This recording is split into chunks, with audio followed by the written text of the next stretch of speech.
जिस मनुष्य ने सुबह से शाम केवल और केवल पाप ही किया, पाप के अतिरिक्त उसके जीवन में कुछ नहीं है,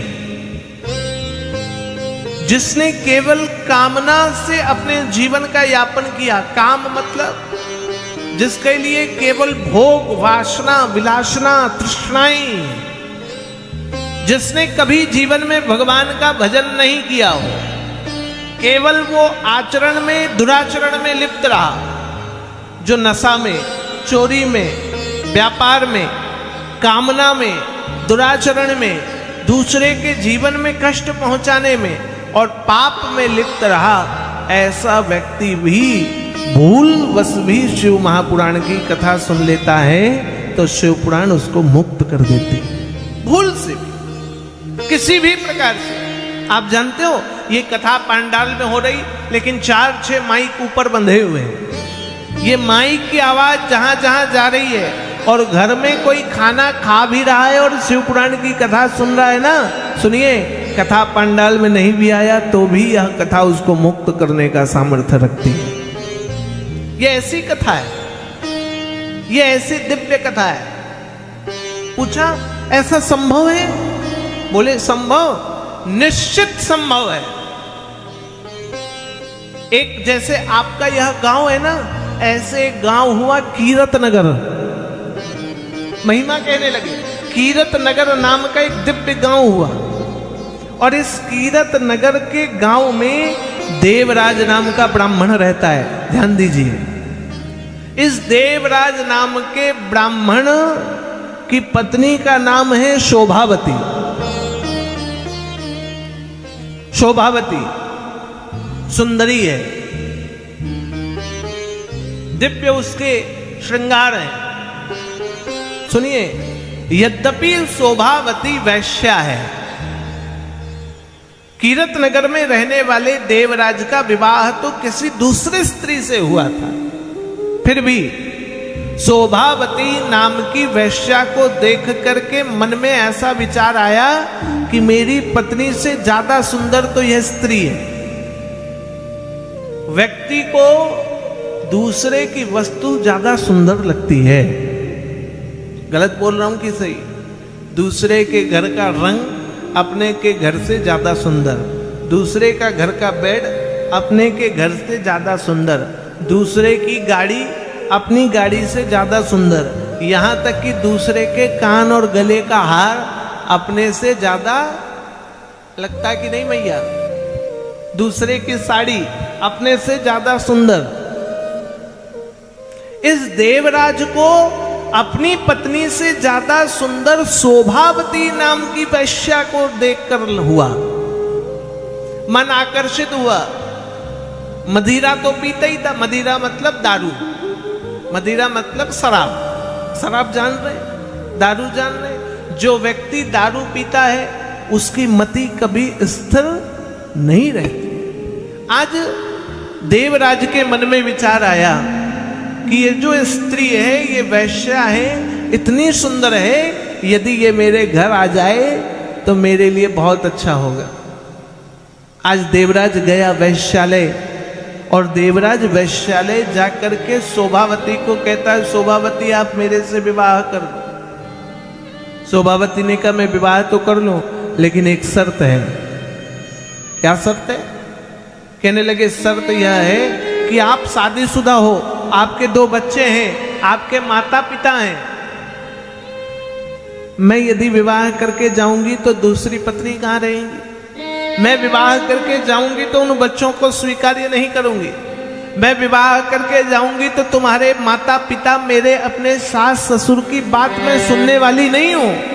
इसलिए यदि आपको मेरे से विवाह करना है तो पहले अपने माता पिता को घर से निकालना होगा, अपनी पुरानी पत्नी को निकालना होगा, अपने बच्चे को निकालना होगा।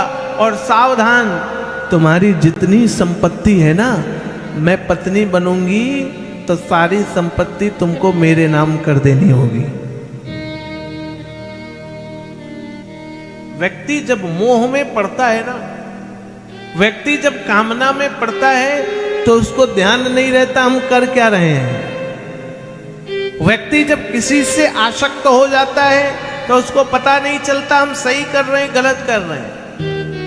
व्यक्ति की भावना उसे सत्य और असत्य, सही और गलत की पहचान से समाप्त कर देती है। उसे ध्यान ही नहीं है मैं कर क्या रहा हूं, बोल क्या रहा हूं, किधर देख रहा हूं, किधर नहीं देख रहा हूं। ये आज देवराज के मन में विचार आया कि शोभावती से कैसे भी करके विवाह हो जाए, तो अपनी पत्नी को धक्के मार कर निकाल दिया, अपने दोनों बच्चों को घर से विदा कर दिया, पूर्व पत्नी से तलाक ले लिया, अपने माता पिता को भी घर से खेत दिया और शोभावती से विवाह करके अपनी खेती, अपनी जमीन, अपना धन, अपना वैभव सब शोभावती के नाम लिख दिया। एक छोटी बात कहूं, जो पत्नी, जो स्त्री आपके पुत्र की नहीं है, जो पत्नी स्त्री आपकी मां के लिए नहीं है, जो पत्नी स्त्री आपके पिता के लिए नहीं है, जो पत्नी स्त्री आपके परिवार के लिए नहीं है, कान खोलकर सुन ले, वह आपके लिए कभी होने वाली नहीं है। शोभावती ने अपने आने के पूर्व देवराज की स्त्री को, बच्चों को, माता पिता को, सबको निकाल दी। संपत्ति लोभ, और उस संपत्ति के लोभ में देवराज ने सब कुछ दे दिया शोभावती को। वो विवाह ही धन के लोभ में आई थी। देवराज के पास धन था, वैभव था, और धीरे धीरे देवराज शोभावती को पाकर मदमस्त हो गया, मदिरा का पान करने लगा, इतना शराब पीने लगा, इतना शराब पीने लगा। बंधुओं, जो मदिरा पीता है, नशा करता है, उसकी आयु भी कम हो जाती है और शरीर भी कमजोर हो जाता है। सही बोल रहा हूं ना?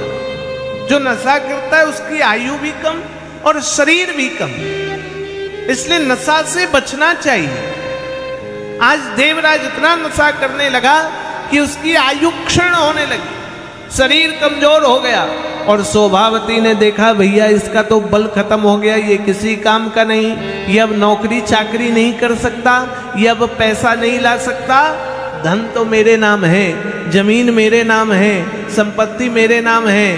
तो शोभावती ने देवराज को घर से धक्के मार करके निकाल दिया। अब बताओ क्या करोगे, कहां जाओगे? तुमने तो स्वयं दिया है, किधर जाए देवराज? भटकने लगा, यत्र तत्र घूमने लगा। आज देवराज को कोई खाना भी नहीं दे रहा है। क्यों? क्योंकि पूरे गांव के लोग जानते ये नीच है, जिसने अपने माता पिता को घर से निकाल दिया, जिसने अपनी पत्नी को चौराहे पर पीट पीट कर निकाला, जिसने अपने छोटे छोटे बच्चों को घर से खेत दिया। ऐसे इसे कोई गांव में आश्रय नहीं दो। लोगों ने उसको गांव से धक्का मार करके निकाल दिया, ये बेकार आदमी है, निकालो। यदि इसको आश्रय दिया जाएगा, इसको आश्रय दिया जाएगा, भोजन दिया जाएगा, तो गांव के लोग भी ऐसे हो जाएंगे। आज देवराज को धीरे धीरे धीरे धीरे करके घर से खेत दिया गया। और जानते हो बंधुओं, भूख के मारे, प्यास के मारे अटकते भटकते देवराज घूमने लगा, इधर उधर जाने लगा, और भटकते भटकते भटकते भटकते, जैसे आपके यहाँ कथा चल रही है ना, यहाँ जैसे आपके यहाँ गांव पर कथा चल रही है, ऐसे देवराज ने देखा एक गांव पे कथा का आयोजन है। मन में विचार आया, कथा होती है तो प्रसाद मिलता है, भंडारा होता है। देवराज ने सोचा कोई मुझे तो भोजन देगा नहीं, कोई मुझे आहार तो देगा नहीं, मैं भूख के मारे मर रहा हूं। यदि इस कथा के पंडाल में झूठे ही चला जाऊं, कथा सुनो या ना सुनो, यदि प्रसाद भी मिल गया तो मेरा पेट, मेरे भूख की, तृष्णा की मेरी तृप्ति हो जाएगी। खाने के लिए, क्या खाने के लिए? भोजन। क्या खाने के लिए? कथा में भोजन नहीं, कथा में प्रसाद मिलता है। कथा में क्या मिलता है? प्रसाद। अभी अगली कथा पे मैं बोल के आया, भोजन और प्रसाद में अंतर है। भोजन वह होता है जो भूख को मिटाता है, प्रसाद वह होता है जो जन्म जन्मांतर के दुख को मिटाता है। ये अंतर है भोजन प्रसाद। प्रसाद थोड़ा भी मिल जाए तो कल्याण है, और भोजन तो 3 टाइम भी मिल जाए तो कम है। बोलो कम है कि नहीं? कितने टाइम चाय पियो? जब मिल जाए तब पियो। कितने टाइम कॉफी पियो? जब मिल जाए तब पियो। कितने टाइम खाना खाओ? जब मिल जाए तब खाओ। भोजन अभी कोई बोले चलो बढ़िया भोजन लगा, कथा छोड़ दोगे, खाना खाने चले जाओगे, गलत बोल रहे हो। लेकिन प्रसाद कितना मिलता है? कथा के बाद प्रसाद कितना मिलता है? थोड़ा, पेट भर के मिलता है क्या? अंश मात्रेण।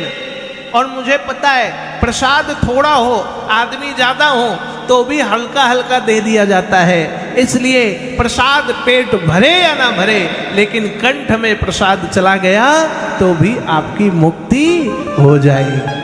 प्रसाद मुक्ति को देती है।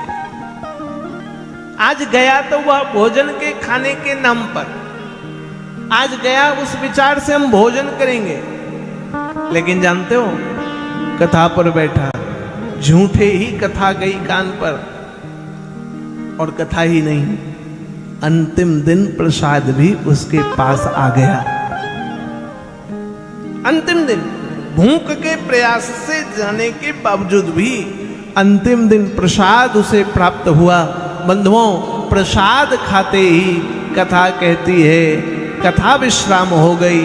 प्रसाद खाते ही कुछ समय बाद देवराज की मृत्यु हो गई, लेकिन वह नरक पर नहीं गया।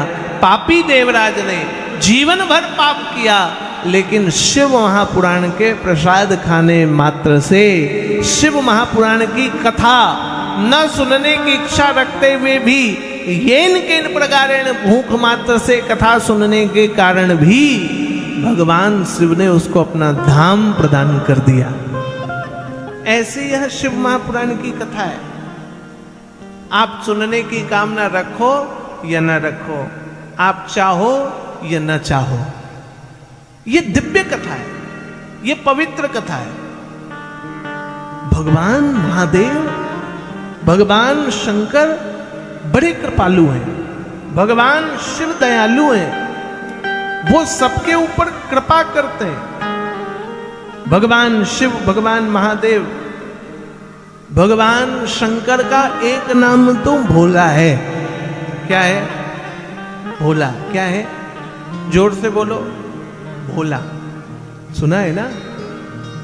कोई भी भक्त जिस भाव से भी आ जाए, जिस विचार से भी आ जाए, जिस भावना से भी आ जाए, भगवान उसके ऊपर कल्याण कर देते हैं। किन्हीं संकल्प के साथ, किन्हीं विचार के साथ। सुनिए, आप जिस भी विचार के साथ इस कथा पांडाल पर 7 दिन कथा सुनोगे ना, बचे तो 5 ही दिन हैं। एक दिन तो इंद्रदेव ले गए, दूसरे दिन हम लोग थोड़ा लेट हो गए, क्योंकि आज देखा जाए पहला दिन है। आज देखा जाए थोड़ा लाइट फाइट, कीड़े आ गए, कीड़ों ने सोचा हम भी सुनाए कथा। आज देखे तुम्हारी संख्या से ज्यादा कीड़ों की संख्या, और तुमको लग रहा है, लेकिन हमको विश्वास है अधमरे पड़े कीड़े भी जो होंगे वह सब मुक्त हो जाएंगे। ये कथा का अपना प्रभाव है। भगवान शंकर भोले बाबा हैं, वो सब पर दया करते हैं, सब पर कृपा करते हैं, लेकिन तब जब भाव से भगवान को भजा जाए, भाव से भगवान का आह्वान किया जाए।